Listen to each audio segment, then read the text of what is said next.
Konongithekile kwividiyo kaShelembe kunama kangene la. Yabo. Hayi ngibe uPaulini ke nami la. Ngumva Sithola ke ngiphawule.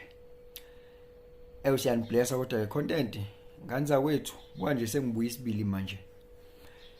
Well with the awakening lento oyikhulumile la. Nami ngenze ngafuna ukukhuluma nabantu nje.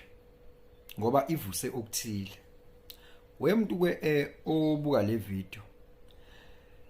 Yabona iself introspection ibalulekile. Angithi uyazi ukuthi lo mhlaba ongaphandle ureflector lo mhlaba ongaphakathi. Ungagxekiki kakhulu lo mhlaba ongaphandle. Othi ngikutshele lokhu ke. Yabona okucheck indlela o-interacta ngayo nabantu. Uchecke indlela obuka ngayo izinto. Uchecke indlela owenza ngayo. Hey menu eyithile nasebantwini. Ngoba isho ukuthi on a subconscious level la ekujuleni ecasheni la ungaboni khona wena. Ngoba ku subconscious.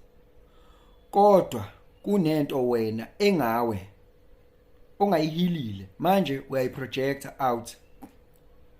For an example, walimala othandweni.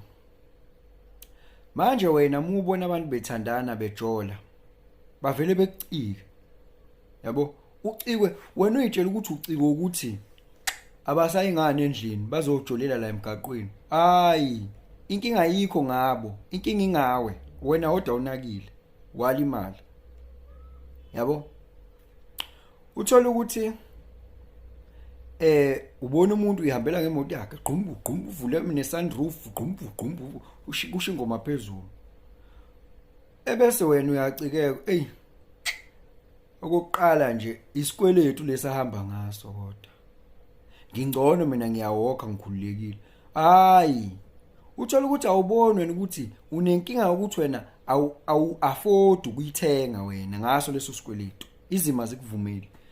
So you decide to say sour grapes. Ngoba vele ubona ngeke uzwa rich vele.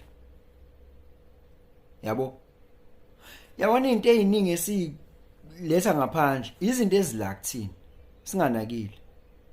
Lokho ke asikuvume. Yabona ifana lento nokuthi athi umuntu hawu ndoda. Walokho uthi njalo nje. Bese uyaphika wena. Hayi, ngithe nini? Uthi kade kusho manje. Uphike wena. Obvious uyaphika ngoba i-subconscious vele ama cells akho ku automatic ku embedded in your cell at a cellular level. Ngoba to the extent ukuthi awunayo conscious access